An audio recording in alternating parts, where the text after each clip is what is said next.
Hey there, Deluxe fans! Hope you're feeling particularly magical today. In today's video, we are actually going to be taking a different approach to Encanto. It turns out, from a psychology standpoint, the gifts that the family receives in Encanto are actually not gifts, but instead coping mechanisms that were developed as a result of the dark trauma that the Madrigal family went through. And Mirabel not receiving a gift was actually the way that the family breaks the intergenerational trauma streak the family was going through. Check this out. Even though the life of a Madrigal seems to be exciting and full of magic, we know that before any of that was possible, their family experienced something that could only be described as traumatic. It all started shortly after Alma and Pedro welcomed their 3 children into the world. But as we all know, that joyous feeling was quickly ripped away from them shortly afterwards, when Pedro and Alma were forced to evacuate and leave their hometown as it was being attacked by raiders. And not only that, Alma and her 3 children actually witnessed the death of their husband and father as he sacrificed himself to save his family. Now, it's probably safe to say that their 3 children, Bruno, Pepa, and Julieta, were too young to realize what was going on when they saw their father literally die right in front of them. But nonetheless, you can only assume that it left its mark on them in one way or another. Alma, on the other hand, was a different story. The traumatic experience of her fleeing her seemingly safe hometown and watching her husband die right in front of her would cause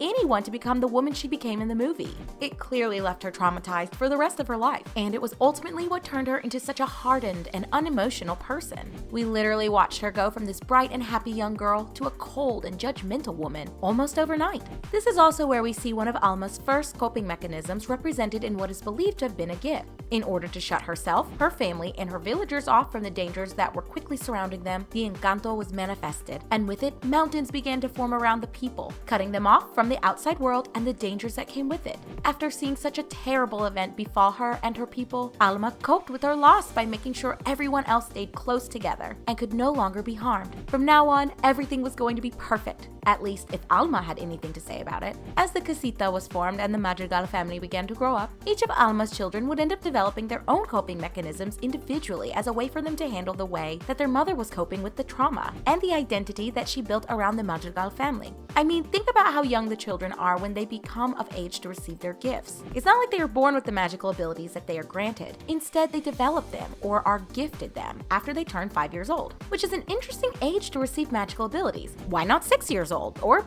even 3 years old? Why 5? Unless it's because they aren't necessarily gifts, but rather developmental coping mechanisms that they developed around what they knew about their family and the world around them. According to studies done, 5 years old is the age that children generally start to become aware of their family's dynamic or their family norms. It's around this age that a child begins to form an identity for themselves and where they begin trying to find a place to fit in with their environment. This means that not only were the younger members of the Madrigal family figuring out who they were as people, but they also had to find a way for themselves to cope with the identity and expectations that Alma had set up for them. This resulted in each of the children developing their own coping mechanism in the form of a gift in order to help them get through their daily lives. It's actually very interesting to see how each family member took an aspect of their own personality and incorporated it into their gift. Like, take a look at Alma's own children, for example. Pepa is a very emotional person, and her mood seems to shift from one side of the emotional spectrum to the other at the drop of a hat. One second she's very happy, and the next things might seem like the end of the world. Well, her gift lets her express that in a very physical way. When she's happy, it's literally all sunshine and rainbows. But when something bad happens, everyone is aware of it because of the storm clouds that form around Pepa.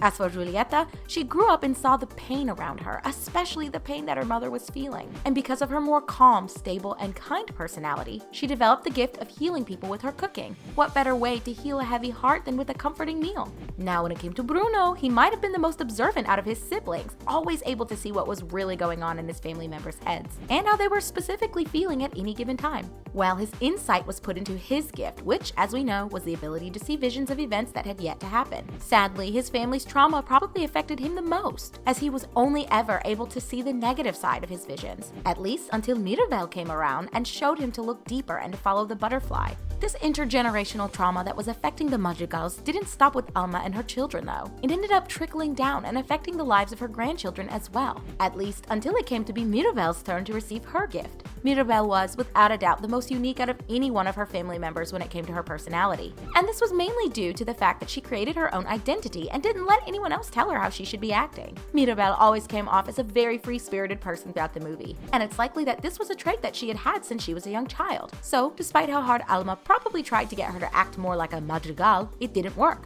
All Mirabel knew was how to be Mirabel, and she saw nothing wrong with that. Mirabel is depicted as being a very optimistic person, and a person who is able to remain resilient, even when everything seems to be taking a turn for the worst. This means that, unlike everyone else in her family, Mirabel, whether she knew it or not, chose not to conform or integrate her family's identity into her own. This is likely why she didn't receive an apparent gift like the others. She simply didn't need a coping mechanism like the rest of her family did, because she didn't have the same identity integrated into her 5-year-old brain at the time. She was so optimistic and happy that she had no reason to cope. Mirabel was essentially the only member that didn't just accept the bad things that were going on around her, but instead she found ways to push past them, or look on the bright side instead of wavering to the negativity. And despite the fact that she might not have known how exactly she would fix things or make things better, she didn't give up like everyone else in her family. She did everything in her power, despite not having any, to fix and save her family and their Encanto. And as we saw, this was seen as a sort of act of rebellion to Abuela Alma, which really angered her. I mean, let's be honest, it always seemed a little odd how mad Abuela would get at Mirabel anytime that Mirabel would bring up a problem. Instead of having an answer for her, Abuela would always start yelling or treating her as if she didn't know what she was talking about. Anytime Mirabel would express concern for her siblings or other family members, Abuela acted as if she was lashing out or doing something terrible, and it seemed unwarranted. Of course, we get a better understanding as to how Abuela became the woman she was after watching her witness her husband die right in front of her. But from a psychology standpoint, there's actually a deeper reason to her anger at Mirabel. It turns out the reason behind her anger at her giftless grandchild stems from Mirabel threatening Alma's trauma-based identity that the Madrigal family had formed for themselves. Remember, Alma was set on everything being absolutely perfect, and the exact thing that made them perfect, in Alma's eyes at least, was their Encanto. If everything was perfect, then nothing could go wrong. And then here comes Mirabel, pointing out flaws and problems to the entire system that Abuela had set up and designed to be perfect for her family, which clearly explains her complete attachment to the family's gifts and their Encanto. Remember how Abuela started treating her family as their gifts themselves, rather than human beings? I mean, poor Luisa got treated as a machine that was passed along to all of the townsfolk to help with manual labor, always being on call to help save a donkey or move a bridge or something.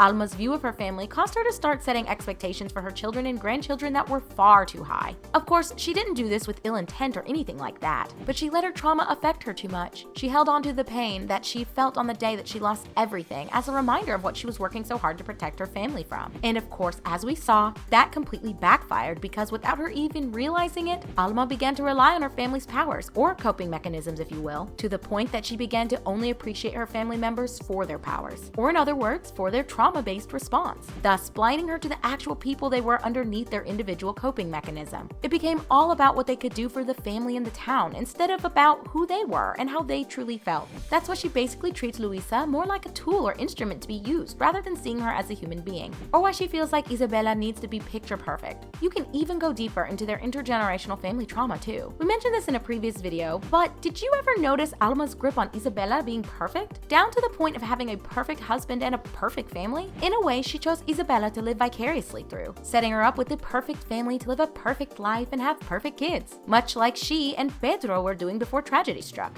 Alma had set up a perfect life for her family, a perfect trauma identity, in order to keep everyone safe, to prevent tragedy from happening again, and Mirabel threatened it all, starting from the very day she didn't receive a gift or conform to the family tradition of developing a trauma-based coping mechanism. Thus, every time Mirabel questioned anything, Abuela felt as though she was questioning the identities that she had made for her family, identities that she believed would save the Madrigals and keep everyone protected. And when Mirabel questioned the miracle, cracks literally began forming in the foundation and throughout the casita, symbolizing the family's trauma identity slowly breaking away. And when La Casa Madrigal did come crumbling down and the candle finally burned out, the Madrigal's identities went with them. They had built their lives to be influenced so much by their magical gifts that without them and without their home, it was as if they didn't exist. They no longer had the coping mechanisms that had helped to keep them so sheltered from the world around them, and it seemed like their family was falling apart. The thing that seemingly was protecting them was no longer there to do just that. It was almost like breaking out of an extreme comfort zone, if you will. It wasn't until Mirabel stepped up and showed everyone what they could do without their coping mechanisms that the family did start to heal and recover from the trauma that they experienced.